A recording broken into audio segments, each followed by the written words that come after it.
Bonjour, bonsoir à tout le monde à l'Assemblée. Je vais parler de l'autodiscipline spirituelle. Voici la définition de... On va commencer par faire la définition entre la discipline et la spiritualité. Premièrement, la discipline. Répéter des comportements dans une période donnée, exemple, exercice physique, exercice militaire, activité journalière et lire la Bible. Spiritualité. Pour les chrétiens, c'est que ce qui est de l'inspiration de l'Esprit Saint. Et qui est l'inspiration de la Bible, c'est qui nous inciter à la prière avec Dieu, l'avertissement de la foi et les épreuves qui nous incitent à appliquer la situation de Christ. Donc, la spiritualité, une discipline spirituelle, c'est une prière à chaque jour, lire la Bible à chaque jour, et méditer nos lectures. Courir sur une couronne incorruptible, cependant, il est difficile de maintenir une discipline car nous sommes des humains imparfaits. Je vais parler sur des versets aujourd'hui. Voici quelques versets que je vais aborder avec vous aujourd'hui. On va commencer par Corinthiens chapitre 9, verset 24 à 27. Ne savez-vous pas que ceux qui courent dans le stade courent tous, mais qu'un seul remporte le prix? Courez de manière à le remporter. Tous ceux qui combattent s'imposent à toute espèce d'abstinence et ils le feront pour obtenir une couronne correctible, mais nous faisons-le pour une couronne incorrectible. Moi donc, je cours non pas comme à l'aventure, je frappe non pas comme battant l'air, mais je traite durement à mon corps et que je tiens assujettir de peur d'être moi-même rejeté après avoir prêché aux autres. Qu'est-ce que je retiens? Que ce que je retiens d'important, c'est assujettir le corps de peur d'être moi-même et rejeter avoir prêché aux autres de maîtrise de soi et abstinence afin d'obtenir une couronne incorrectible. Dans ce message-là. Je vais dire aussi un autre passage. 2 Timothée, chapitre 1, verset 7. Car ce n'est pas un esprit de timidité que Dieu nous a donné, mais un esprit de force, d'amour et de sagesse. Donc, ce que je retiens, c'est d'important, c'est Dieu qui nous donne un esprit fort et d'amour et de sagesse. Dans Hébreux chapitre 12, versets 5 à 11, et vous avez oublié l'exhortation qui vous est adressée comme à des fils. Mon fils, ne méprise pas le châtiment du Seigneur. Il ne perd pas courage lorsqu'il te reprend, car le Seigneur châtie celui qui aime, et il frappe de la verge de tous ceux qui reconnaissent pour ses fils.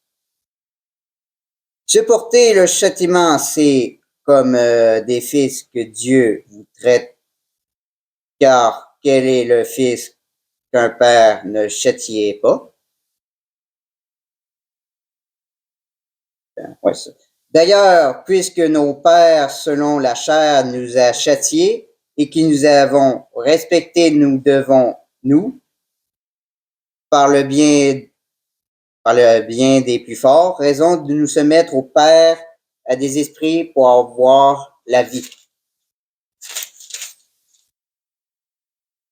Nos pères nous châtient pour peu de jours comme ils le trouvaient bon, mais Dieu nous châtie pour notre bien et afin nous participions à la sainteté. Il est vrai que nous châtions semble d'abord un sujet de tristesse et non de joie, mais il produit plus tard de tout pour ceux qui ont été ainsi exercés un fruit paisible de justice. Ici, l'auteur de la discipline, comme un marque d'amour paternel, comme un amour paternel, comme un amour de parents, comme enfant et père ou mère. Dans l'histoire qui disent ça dans ce verset-là. Je vais dire aussi le prochain verset. Jacques chapitre 4, verset 7. Soumettrez-vous donc à Dieu à résister au diable et il fuira loin de vous. Il est recommandé de résister au diable ou aux tentations, comme aux tentations de tous ceux qui veulent tenter à dévier à notre chemin. Là. Et notre dernier chapitre aujourd'hui, verset du chapitre, c'est Proverbe chapitre 13, verset 24. Celui qui ménage sa verge est son fils, mais celui qui l'aime cherche à le corriger. Ici, on compare de la discipline divine à l'éducation parentale, comme père et mère, comme le verset avant. Amen. Voici les méthodes pratiques à privilégier pour appliquer la discipline spirituelle. Pour la méditation biblique, numéro 1, l'observation. Il faut bien observer aussi. Que recueillir autant les faits possibles au sujet du contexte. Ne tenez rien pour acquis ou demandez-vous qui, quoi, comment, où suis-je, comment, quoi, qui, que, hein. C'est bon, ça. Pour quel élément, argumentation ou illustration de l'auteur emploie-t-il?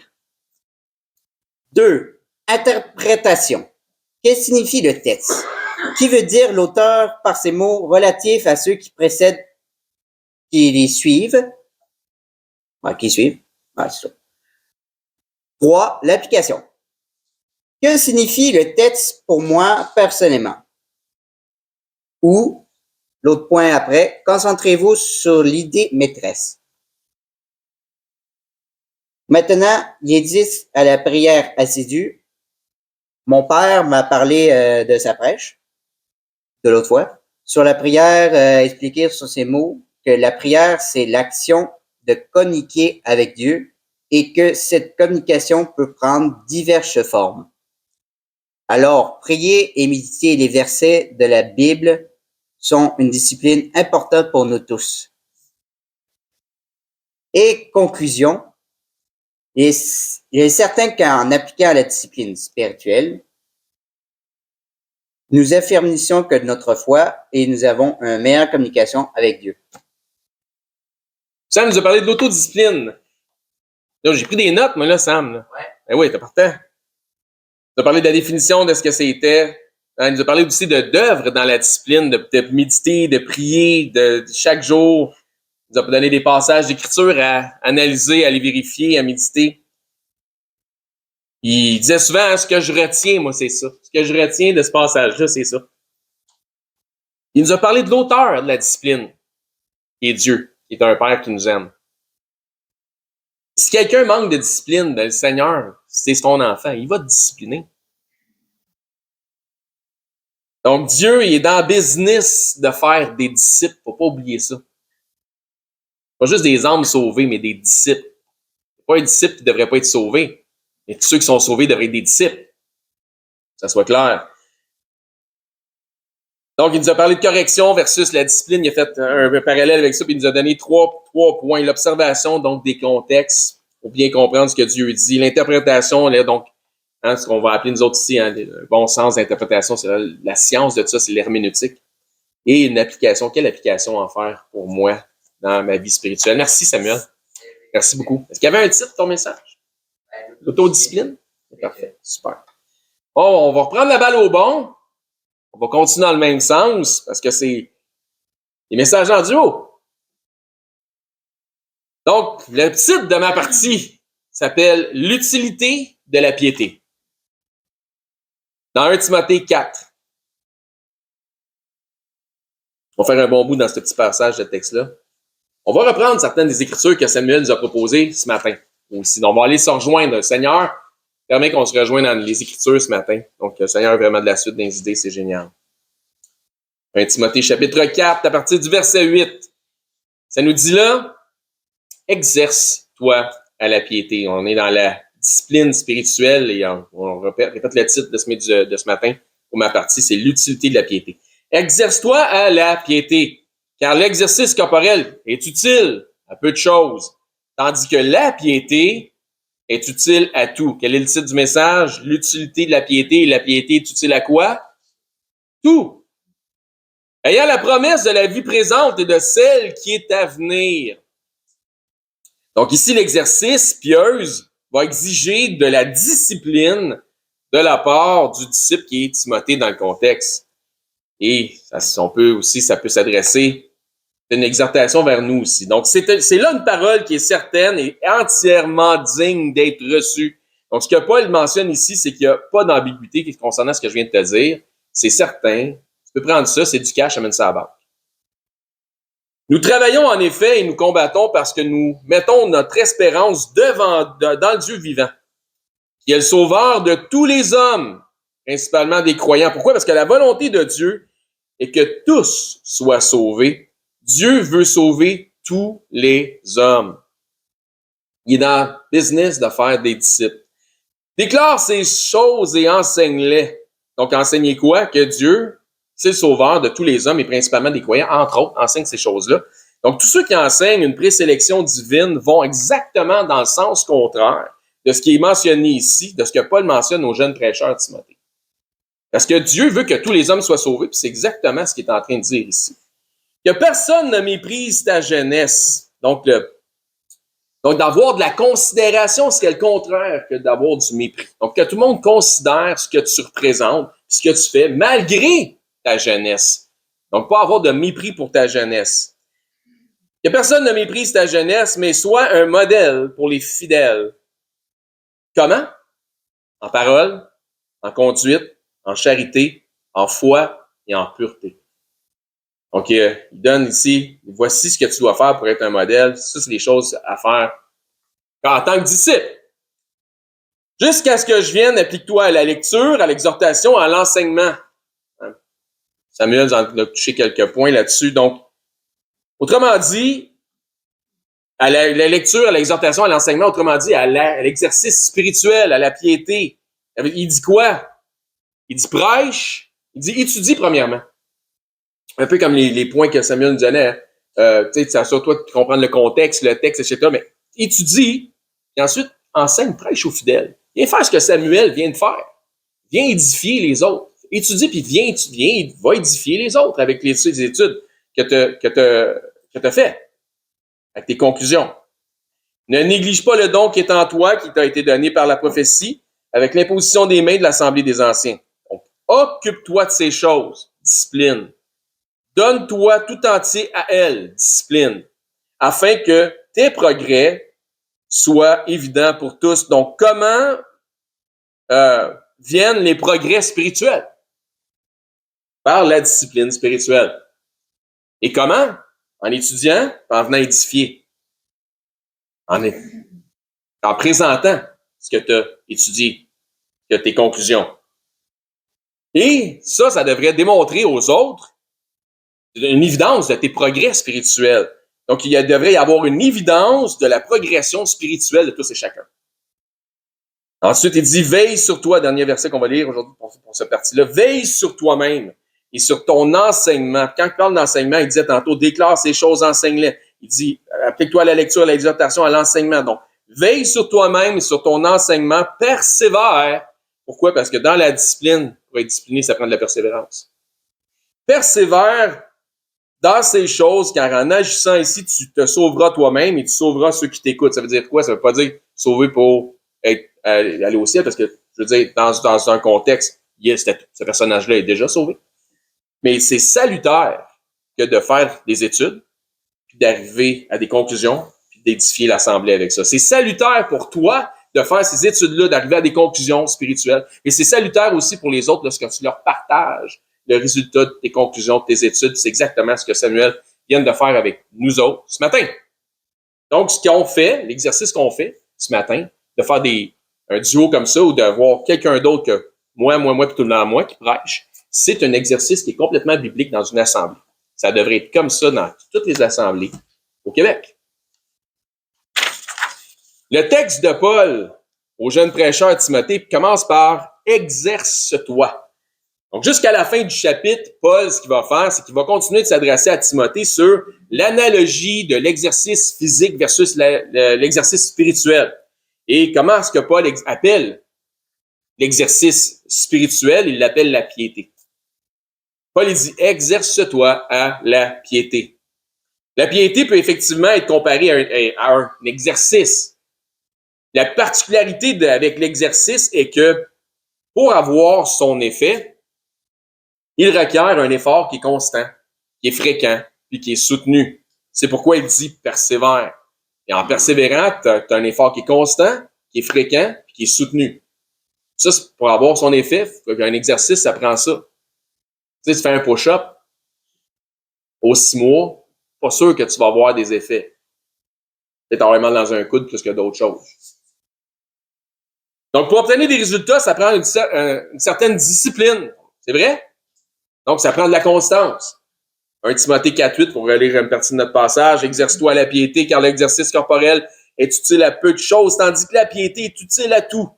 Ayant la promesse de la vie présente et de celle qui est à venir. Donc, exerce-toi, fais des exercices en lien avec ce qui porte à la piété. Car l'exercice corporel est utile à peu de choses. Paul n'est pas en train de dire ici que l'exercice corporel n'est pas utile. Au contraire, c'est utile. Il dit que c'est utile, mais pas autant que la piété, pas autant que l'exercice spirituel. L'exercice corporel est utile, mais à comparer à la piété, ça fait pas le poids. L'exercice spirituel est au-delà de ce que pourrait rapporter ou l'exercice ou générer pour quelqu'un l'exercice corporel. Si quelqu'un est en Christ et qu'il ou elle a l'habitude de s'entraîner physiquement, toi, Sam, tu vas-tu au gym des fois? Yeah. Combien de fois par semaine? J'ai pas, mais... Parfait, merci. Que ce soit au gym, dans une salle de sport ou un sport quelconque, une discipline, que ce soit dans ton sous-sol, peu importe de quelle façon tu t'entraînes physiquement, que la personne s'entraîne physiquement, mais il ou elle, encore une fois, qu'elle a de la difficulté, cette personne-là, à mettre la moitié de la même rigueur en ce qui concerne les éléments de la piété. Il est peut-être temps de faire une révision, un ajustement des priorités. 1 Timothée 4.8, exerce-toi à la piété, car l'exercice corporel est utile à peu de choses, tandis que la piété est utile à tout. À tout. Ayant la promesse de la vie présente et de celle à venir, et n'oubliez pas, qu'est-ce qu'il nous disait Paul? Il disait ça, là, c'est sûr que ce que je dis là, faut que tu considères ce que je te dis parce que c'est une parole qui est certaine. La piété est utile à toute chose. C'est quoi le titre de notre message, encore une fois, ce matin? L'utilité de la piété. Donc, pourquoi et comment? Ayant la promesse, pourquoi et comment? Pourquoi qu'elle est utile à toute chose? Parce qu'elle a en elle la promesse de la vie présente et de celle qui est à venir. Ton corps physique, il va vieillir. Pour d'autres, c'est déjà fait. Mais ton corps physique va vieillir. Il va dépérir. Et finalement, il va s'éteindre. C'est la vie. Cette vie. Mais ton âme vit présentement par ta foi en Jésus-Christ et elle va passer l'éternité en sa présence. Avec les saints aussi. Et dans la présence de Dieu. Dans la présence des saints. La vie éternelle commence quand?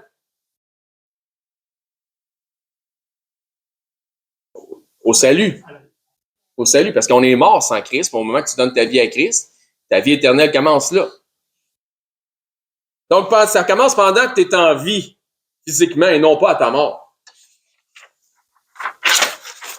Ça commence au moment où tu manifestes, comme Jérémie vient de nous dire, ta foi en Jésus-Christ.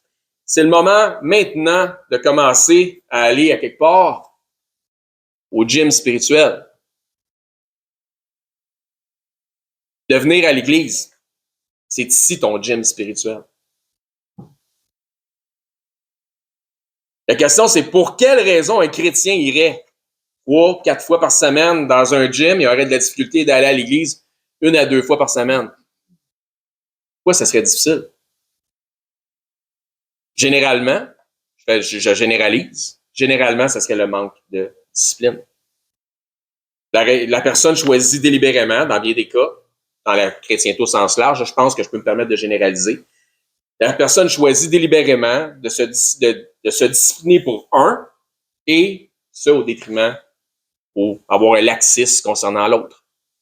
Parce qu'il considère peut-être l'exercice physique plus important que l'exercice spirituel, mais la Bible nous enseigne le contraire. Le Seigneur nous fait comprendre que c'est là où ce que tu t'investis, que tu démontres que c'est là que ton cœur est. Là où est ton trésor, c'est là que va être ton cœur. Donc, venir à l'Église, ne serait-ce que venir à l'Église, ne serait-ce que ça, fait partie des différents exercices que le Seigneur te donne pour renforcer ta musculature spirituelle. Dans notre texte d'ouverture, ce que Paul dit à Timothée sous-entend la présence dans une assemblée, parce qu'il dit partage ça avec les fidèles. Où ça? Ben, dans l'assemblée. Donc, venir à l'Église, ne serait-ce que ça, fait partie des choses que le Seigneur te donne pour ta musculature spirituelle. Donc, la mission de l'Église étant d'évangéliser pour amener les âmes à se convertir à Christ. Vrai, ça, c'est la mission de l'Église.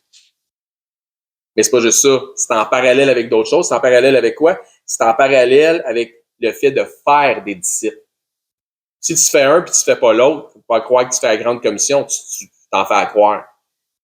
Sauver des âmes va en parallèle avec faire des disciples.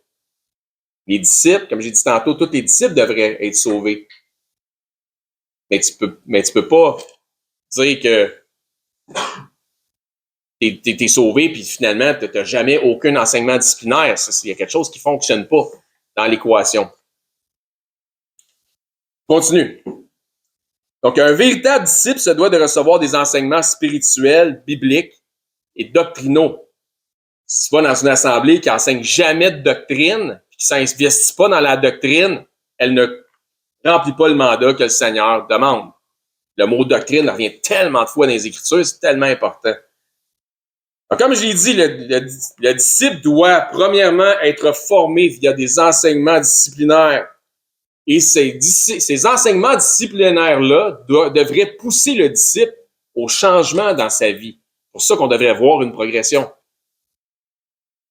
C'est même une des raisons pour laquelle on fait ce qu'on fait ici. On fait, exemple, les messages ou les enseignements en duo pour accomplir le discipulat. Ça fait partie du travail qu'il y a à faire. Parce que c'est une chose de recevoir des enseignements disciplinaires. Mais il doit aussi y avoir les mises à l'épreuve, comme ce que Samuel vient de nous présenter. Mais aussi, il doit y avoir l'évaluation. Donc, ça fait partie du travail qu'il y a à faire. La discipline spirituelle est bonne à toute chose puisqu'elle s'associe à ta relation avec ton Seigneur ici et maintenant, dans cette vie. Ce qui démontre que par ta foi, tu vas faire des œuvres pieuses et ce qui démontre un réel désir aussi de ta relation dans l'éternité. Puis je répète ça parce que j'ai peut-être bafoué un peu, mais la discipline spirituelle est bonne à toute chose puisqu'elle s'associe à ta relation avec ton Seigneur ici et maintenant. Ce qui démontre ta foi par les œuvres pieuses et un réel désir d'une relation dans l'éternité. Suivez-moi avec ça. Ce que je veux dire, c'est viens pas me faire à croire que tu veux une relation avec Dieu pour l'éternité si tu agis comme si c'était plus ou moins important aujourd'hui. Si tu t'en fous aujourd'hui, viens pas me faire à croire que tu veux une relation dans l'éternité. Ça, c'est le syndrome, puis beaucoup de chrétiens modernes sont atteints de ce syndrome-là. C'est le syndrome de « je veux un sauveur, pas pour aller au ciel, c'est pas ça qui m'intéresse. Je veux un sauveur pour être sûr de ne pas aller en enfer. » Il y en a là que c'est pas le ciel qui les intéresse, c'est pas la relation avec Dieu et Christ qui les intéresse, c'est la peur de ne pas aller en enfer. C'est déjà noble, en autant que tu rentres dans le moule du disciple, tu vas finir par apprendre. Mais c'est le syndrome de Jésus sauveur, oui, mais Jésus Seigneur, pousse pas ta loque. C'est ça que je veux dire. C'est pas l'attitude d'un disciple, ça. C'est vraiment pas l'attitude d'un disciple. Il n'y a pas vraiment besoin d'une relation avec Dieu ou Jésus-Christ ou même les frères en Christ. De toute façon, j'aurai l'éternité pour développer ma relation avec eux autres, tu sais. Au ciel. Puis moi, j'exhorte les chrétiens, autant ici dans la salle que ceux qui nous écoutent en ligne, à faire attention parce qu'on ne se moque pas de Dieu. Ce que quelqu'un sème, il va aussi le récolter. Dieu, c'est pas un sans-dessin. Il n'est pas dupe. Dieu, il évalue ton cœur, il sait. Que quelqu'un sème, va aussi le récolter. Paul dit que la piété, l'exercice spirituel, disciplinaire, a en elle la promesse de la vie présente, de la vie éternelle. De la vie éternelle. Donc, sur terre comme au ciel, donc pas la vie éternelle, mais de la vie à venir. Il ajoute dans 1 Timothée 4,9, c'est là une parole certaine et entièrement digne d'être reçue, c'est ce que je vous disais tantôt. C'est du cash, mais ça prend ça à mettre ça à la banque. Donc, c'est là une parole certaine et entièrement digne d'être reçue. La question est, est-ce que cette parole est certaine et digne d'être reçue par vous? Le discipulat n'est peut-être pas toujours commode, mais c'est nécessaire.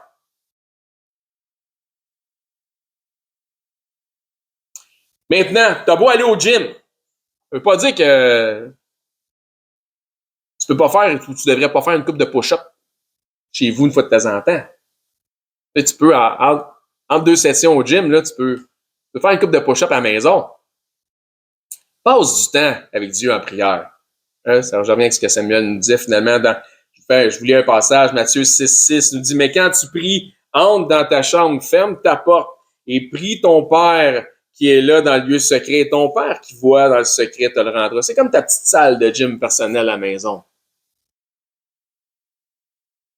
Dans une discipline d'entraînement physique, pour rester dans la même métaphore, hein, certains s'imposent un régime alimentaire aussi, vrai? Tu peux pas à un moment donné aller au gym puis manger juste des May West puis toujours au drive-thru du McDo, ça marchera pas, là. C'est comme pas une bonne association. Donc, nourris-toi de la parole de Dieu, de ce que tu entends ici, puis de ce que tu peux lire aussi, hein, ce que Samuel nous disait. Médite-la puis mets-la en pratique. Évite le fast-food chrétien, la malbouffe chrétienne. Tu sais, fais pas juste écouter des prêcheurs à droite, à gauche, en ligne, qui disent à peu près n'importe quoi, puis prendre ça pour du cash, sans les vérifier dans les Écritures si ce qu'ils disent, c'est correct. Évite le fast-food chrétien. Mais nourris-toi, c'est-à-dire sainement, étudie, approfondis ce qui t'est présenté. Nourris-toi de la parole de Dieu. La piété est liée aux œuvres que Dieu a préparées d'avance pour nous afin que nous les pratiquions. La piété, elle est liée aux œuvres que Dieu a préparées d'avance afin que nous les pratiquions. La mise en pratique de la parole des œuvres de la foi rentre en lien direct avec la discipline spirituelle. Une discipline est quelque chose qui se pratique.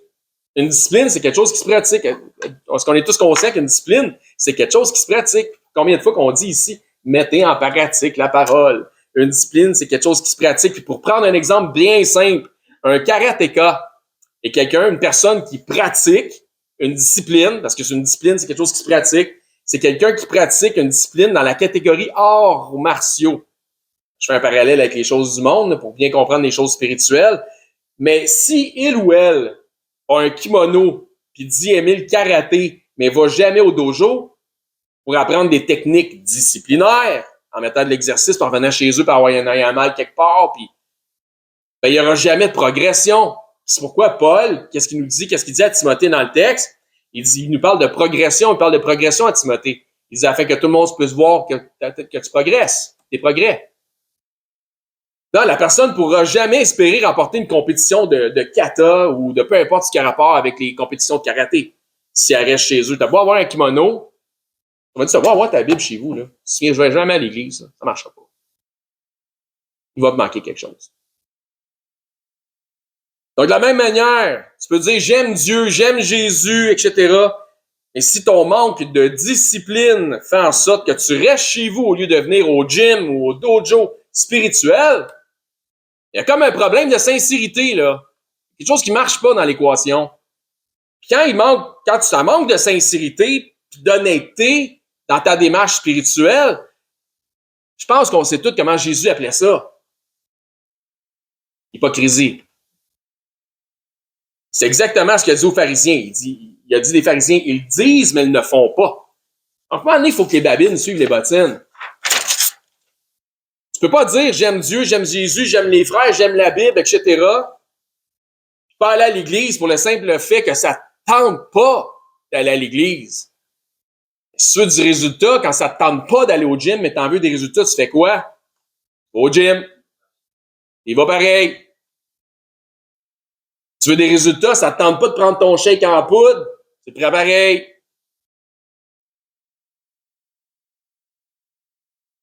Tu peux pas non plus ne pas assister à l'assemblée locale parce que tu as l'impression qu'un des membres dans la gang qui t'a regardé de travers, c'est peut-être juste parce qu'il a un œil croche quand il enlève ses lunettes, on sait pas.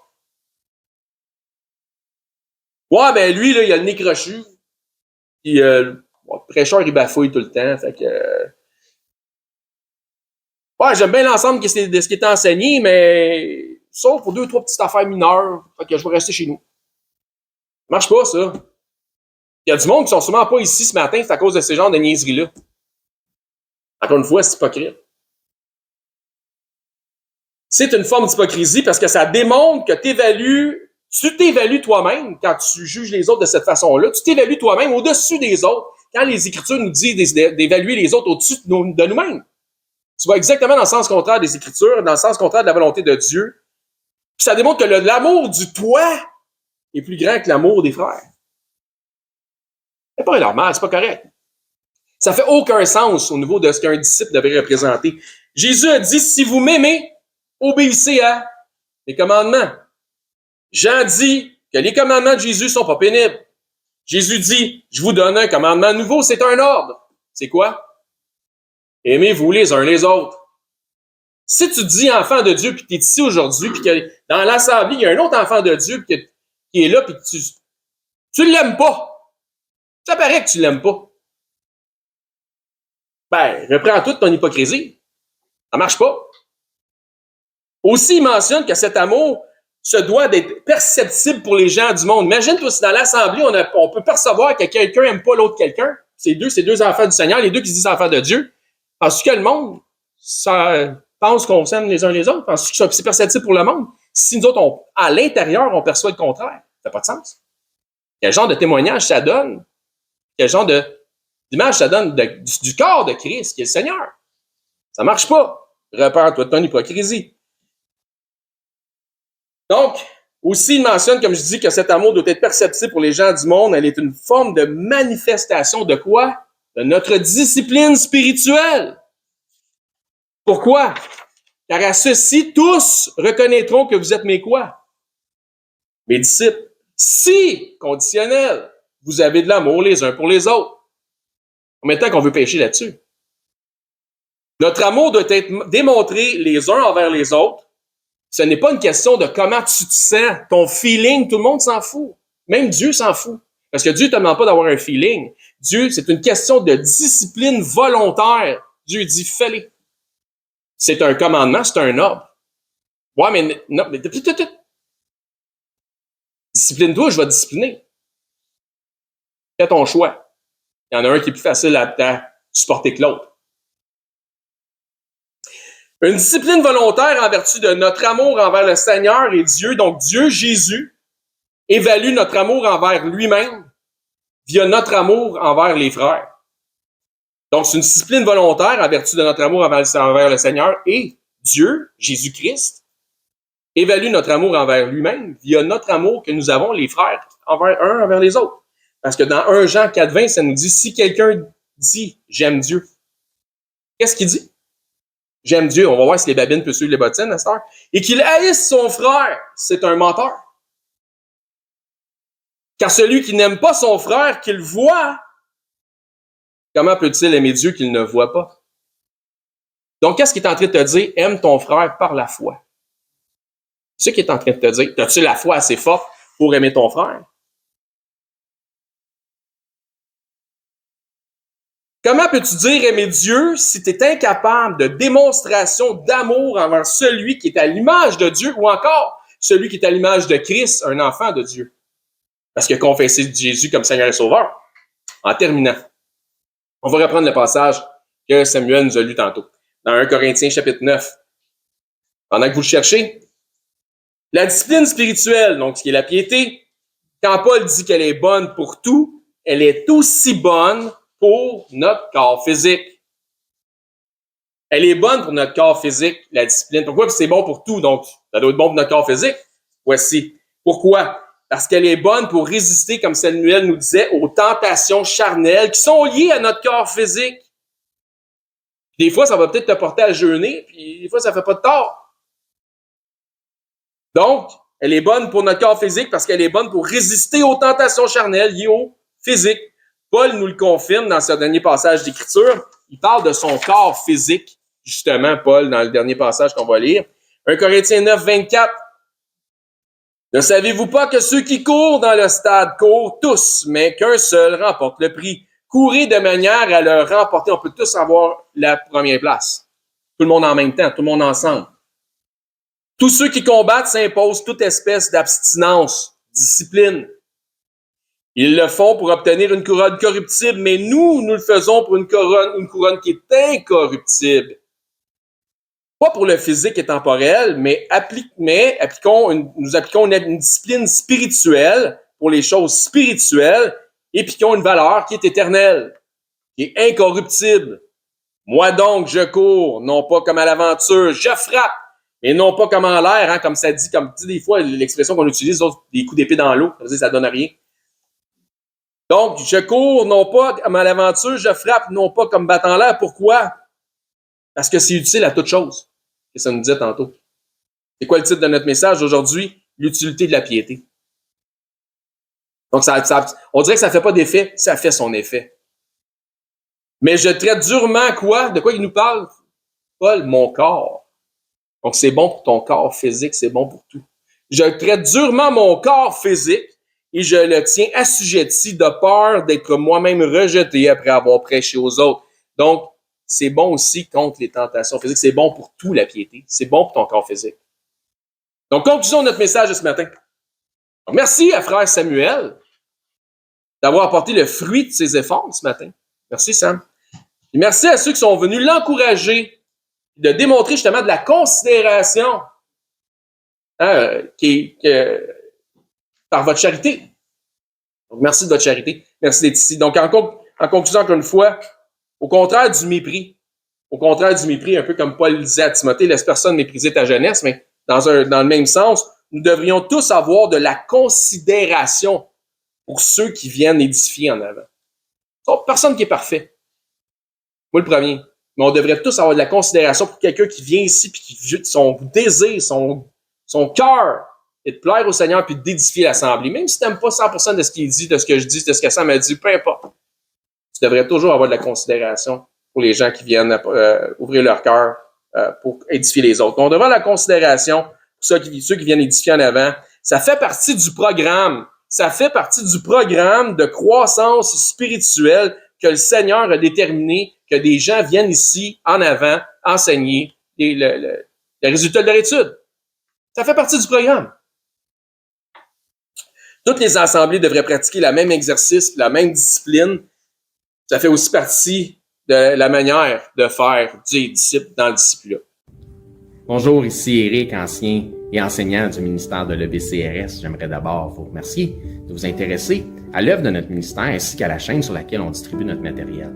Si, suite à une de nos prédications, vous réalisez que vous n'avez jamais fait du Seigneur Jésus le Seigneur de votre vie, le Sauveur de votre âme, mais que vous réalisez aussi que vous avez vraiment besoin de vous tourner vers lui afin de sécuriser votre éternité, je crois que ce segment de vidéo s'adresse à vous, puisque la Bible nous déclare cette vérité.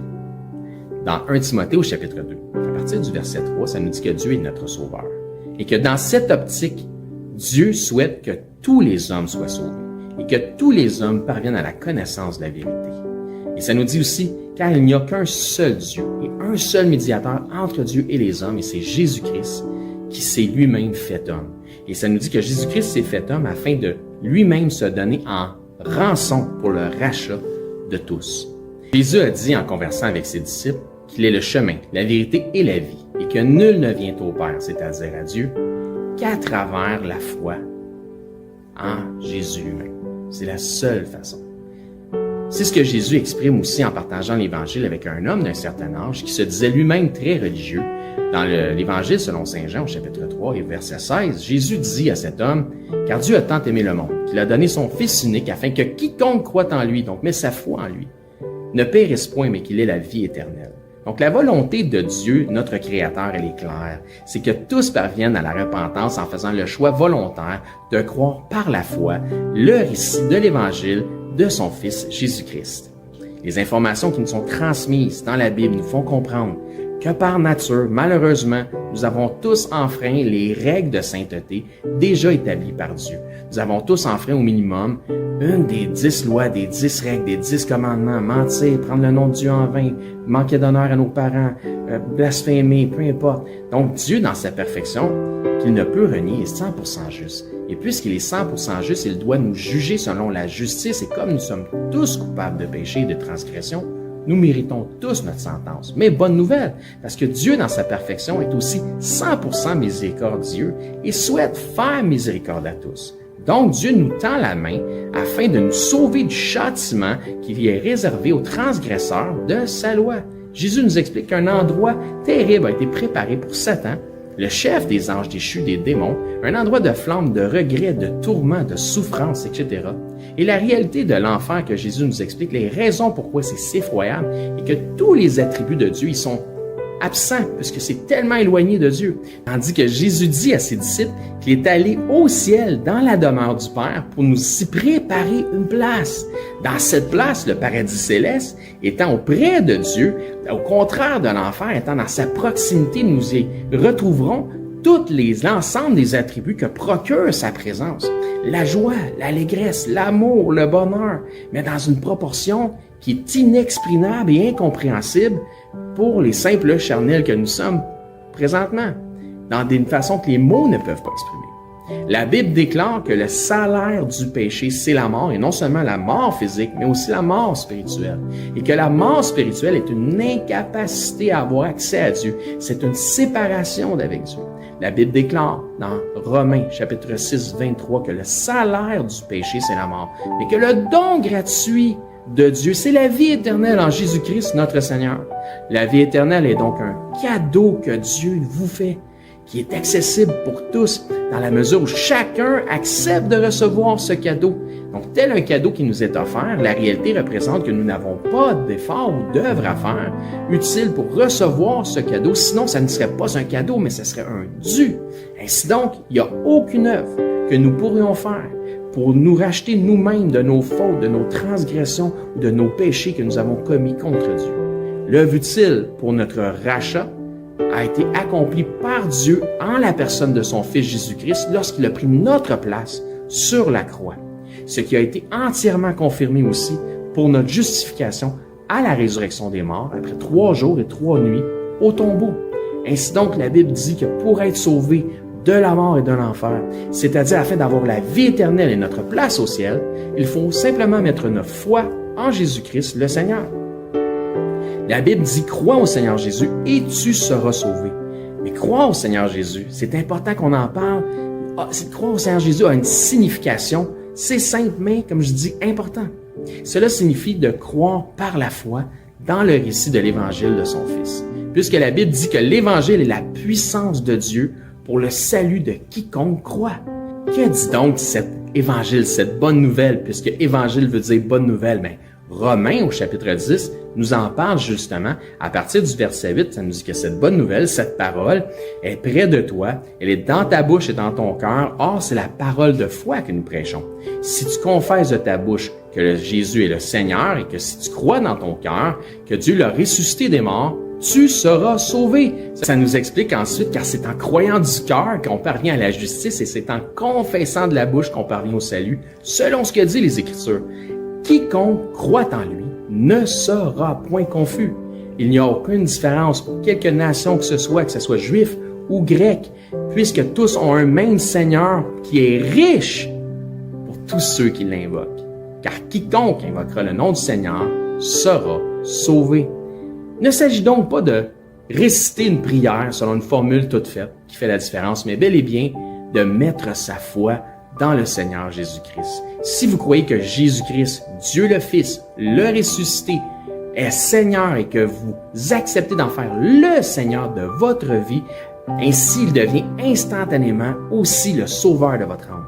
Si tel est votre cas, gloire à Dieu, vous faites maintenant partie de son troupeau. En tant que nouveau disciple, ce qui est important maintenant, c'est de vous trouver premièrement un enseignant qui enseigne la vérité de la parole de Dieu. Et joignez l'assemblée où cet enseignant œuvre afin d'avoir part à l'amour des frères et de la famille en Christ. Si pour nous vous êtes local, c'est-à-dire par exemple 2 heures de transport et moins, eh bien venez nous voir, ça va me faire un plaisir de vous recevoir et nous pourrons parfaire votre éducation spirituelle selon une saine doctrine des Écritures. Donc c'est là-dessus que je vous dis, soyez bénis et je l'espère, à bientôt.